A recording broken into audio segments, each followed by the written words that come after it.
partageront les angoisses et les mystères qui gisent dans les plus profonds abysses, au-delà du réel. L'histoire cachée de la mafia khazariane. De l'an 100 à 600 après Jésus-Christ, une société incroyablement maléfique émerge à Khazaria. Les Khazariens se développent en une nation dirigée par un roi maléfique qui avait les anciens arts noirs babyloniens des oligarques occultes lui servant de cour. Pendant ce temps, les Khazariens sont connus dans les pays environnants comme des voleurs, des meurtriers, des bandits de la route et pour avoir assumé l'identité des voleurs qu'ils ont assassinés comme une pratique professionnelle et un mode de vie normal. L'an 600 après Jésus-Christ. L'ultimatum est livré par la Russie et les autres nations environnantes. Les dirigeants des nations environnantes, en particulier la Russie, ont eu tant d'années de plaintes de leurs citoyens que, en tant que groupe, ils ont lancé un ultimatum au roi khazarien. Ils envoient un communiqué au roi khazarien selon lequel il doit choisir l'une des 3 religions abrahamiques pour son peuple, en faire sa religion officielle d'État et exiger que tous les citoyens khazariens la pratiquent et socialiser tous les enfants khazariens pour pratiquer cette foi. Le roi khazarien a eu le choix entre l'islam, le christianisme et le judaïsme. Le roi khazarien a choisi le judaïsme et a promis de respecter les exigences établies par la Confédération des Nations environnantes dirigée par le tsar russe. Malgré son accord et sa promesse, le roi khazarien et son cercle restreint d'oligarques pratiquaient la magie noire babylonienne ancienne, également connue sous le nom de satanisme secret. Ce satanisme secret impliquait des cérémonies occultes mettant en vedette des sacrifices d'enfants, après les avoir saignés, buvant leur sang et mangeant leur cœur. Le secret sombre et profond des cérémonies occultes était qu'elles étaient toutes basées sur l'ancien culte de Baal, également connu sous le nom de culte du hibou. Le symbole du hibou est utilisé parce que les hiboux peuvent voir dans l'obscurité. Afin de tromper la Confédération des Nations dirigée par la Russie qui regardait Khazaria, le roi khazarien a fusionné ses pratiques de magie noire luciférienne avec le judaïsme et a créé une religion hybride satanique secrète, connue sous le nom de talmudisme babylonien. Cela a été fait la religion nationale de Khazaria et a nourri le même mal que Khazaria commettait auparavant. Malheureusement, les Khazariens ont poursuivi leur mauvaise voie, volant et assassinant ceux des pays voisins qui ont voyagé à travers Khazaria. Les voleurs khazars ont souvent tenté d'assumer leur identité après les avoir assassinés et sont devenus maîtres des déguisements et des fausses identités, une pratique qu'ils ont poursuivie jusqu'à ce jour, ainsi que leurs cérémonies occultes de sacrifice d'enfants qui sont en fait d'anciens cultes de Baal. 1000 après Jésus-Christ. La Russie et les nations environnantes en ont assez et agissent.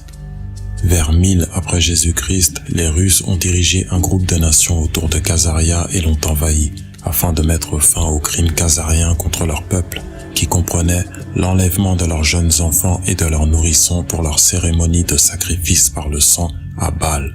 Le roi khazarien et sa cour inférieure de criminels et de meurtriers sont devenus connus sous le nom de mafia khazariane. Les dirigeants khazariens disposaient d'un réseau d'espionnage bien développé grâce auquel ils obtenaient un avertissement préalable et s'échappaient de Khazaria vers les pays européens de l'Ouest, emportant avec eux leur vaste fortune en or et en argent.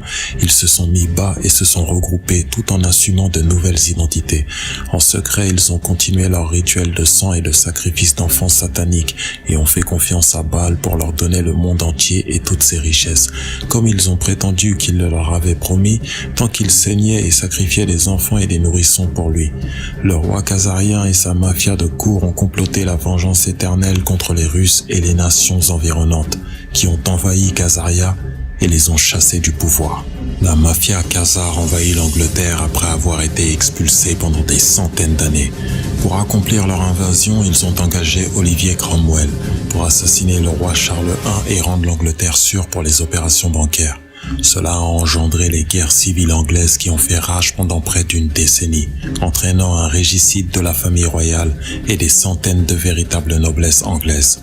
C'est ainsi que la City de Londres a été créée en tant que capitale bancaire de l'Europe et a lancé le début de l'Empire britannique. La mafia khazarienne décide d'infiltrer et de détourner toutes les banques du monde en utilisant le Babylon Magic babylonien, également connu sous le nom de Babylon Magic, ou l'art secret de gagner de l'argent à partir de rien en utilisant également le pouvoir d'une usure pernicieuse pour accumuler des intérêts. Les Khazars ont utilisé leur vaste fortune pour entrer dans un nouveau système bancaire basé sur la magie secrète de la magie noire babylonienne qu'ils prétendaient avoir appris auprès des mauvais esprits de Baal, en échange de leurs nombreux sacrifices d'enfants.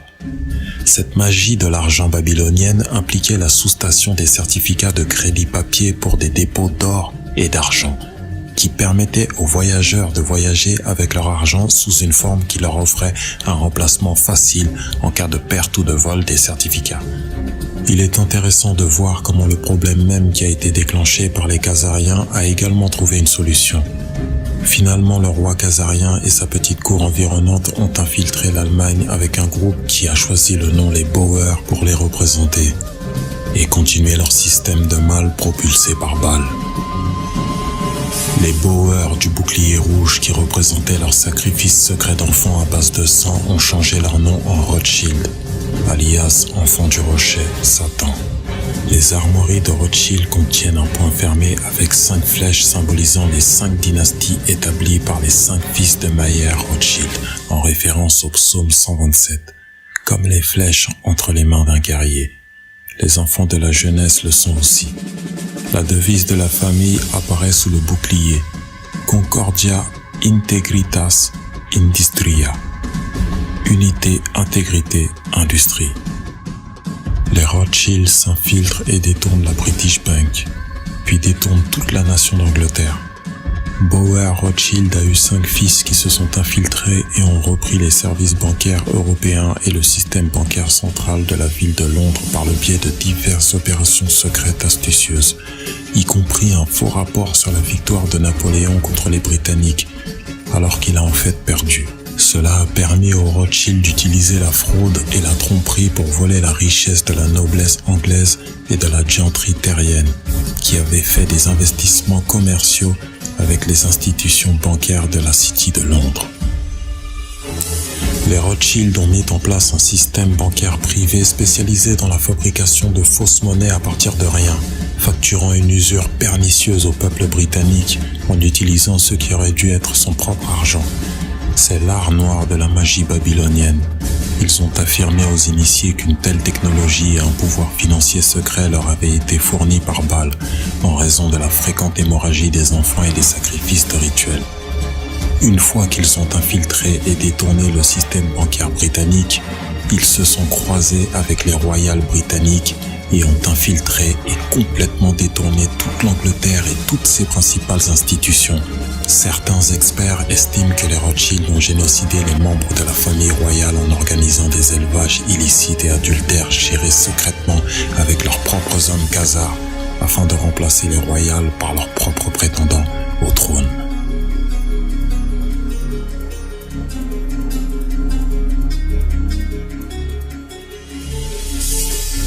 La mafia khazarienne déploie un effort international pour éradiquer les rois qui gouvernent par le droit divin. Dans les années 1600, les Khazars assassinent les royales britanniques et les remplacent par leur propre contrefaçon. Dans les années 1700, ils assassinent les royales français. Juste avant la Première Guerre mondiale, ils assassinent l'archiduc autrichien Ferdinand pour commencer la Première Guerre mondiale. En 1917, ils ont rassemblé leur armée, les bolcheviks, et infiltré et détourné la Russie, assassiné de sang-froid le tsar et sa famille, bâillonné sa fille et volé tous les trésors russes d'or et d'argent ainsi que d'art. Juste avant la Seconde Guerre mondiale, ils assassinent les royales autrichiens et allemands. Ensuite, ils se débarrassent des royales chinois et privent de pouvoir le souverain japonais. La haine intense de la mafia khazare envers quiconque professait la foi en un dieu autre que leur dieu Baal les a motivés à assassiner les rois et la royauté et à s'assurer qu'ils ne peuvent jamais régner. Ils ont fait de même avec les présidents américains en menaçant des opérations secrètes sophistiquées pour les priver de pouvoir. Si cela ne fonctionne pas, les Khazars assassinent comme ils l'ont fait pour McKinley, Lincoln et JFK. Les Khazars veulent éliminer tous les dirigeants forts ou les élus qui osent résister à leur pouvoir de magie babylonienne.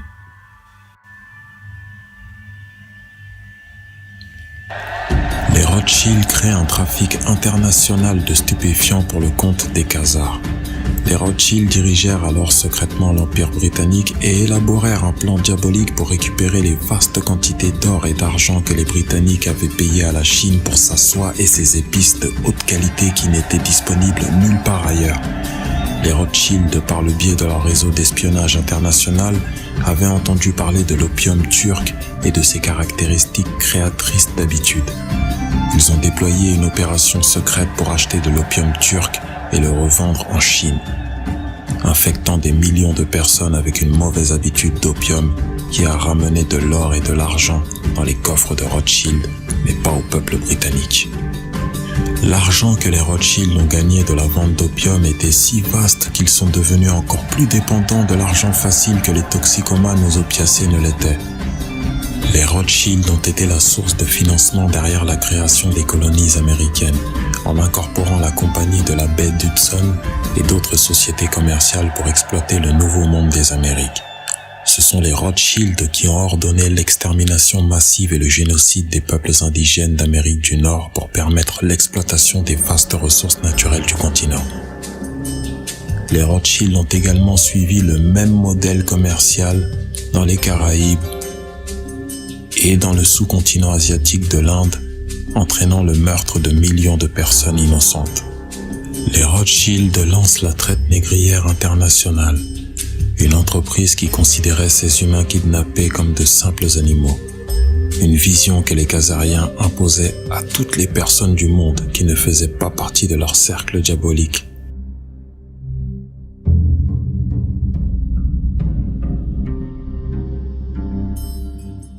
Les marchands d'esclaves Rothschild ont ensuite emmené ces esclaves kidnappés sur leurs navires dans des cellules exiguës vers l'Amérique et les Caraïbes où ils ont été vendus. Beaucoup sont morts en mer à cause de mauvaises conditions. Les banquiers Rothschild ont appris très tôt que la guerre était un excellent moyen de doubler leur argent en peu de temps, en prêtant de l'argent aux deux parties belligérantes. Mais pour être garantis des recouvrements, ils devaient faire adopter des lois fiscales qui pouvaient être utilisées pour forcer le paiement. Lorsque les Rothschild ont perdu la révolution américaine, ils ont accusé le tsar russe et les Russes d'avoir aidé les colons en bloquant les navires britanniques. Ils ont juré une vengeance éternelle sur les colons américains, tout comme ils l'avaient fait lorsque les Russes et leurs alliés ont écrasé Khazaria en 1000 après Jésus-Christ. Les Rothschild et leur oligarchie anglaise qui les entourait ont tracé des voies pour reprendre l'Amérique et cela est devenu leur principale obsession. Leur plan préféré est de créer une banque centrale américaine avec de la magie babylonienne et de la contrefaçon secrète. Rothschild tente de reprendre l'Amérique en 1812 au nom de la mafia khazarienne, mais échoue. Encore une fois à cause de l'ingérence russe. Cet échec a enragé la mafia khazarienne ainsi que Rothschild, et ils ont encore une fois de plus comploté une vengeance éternelle contre les Russes et les colons américains, et ont l'intention d'infiltrer et de détourner les deux nations et la bande d'actifs, de tyranniser puis de tuer en masse les deux nations et leur population.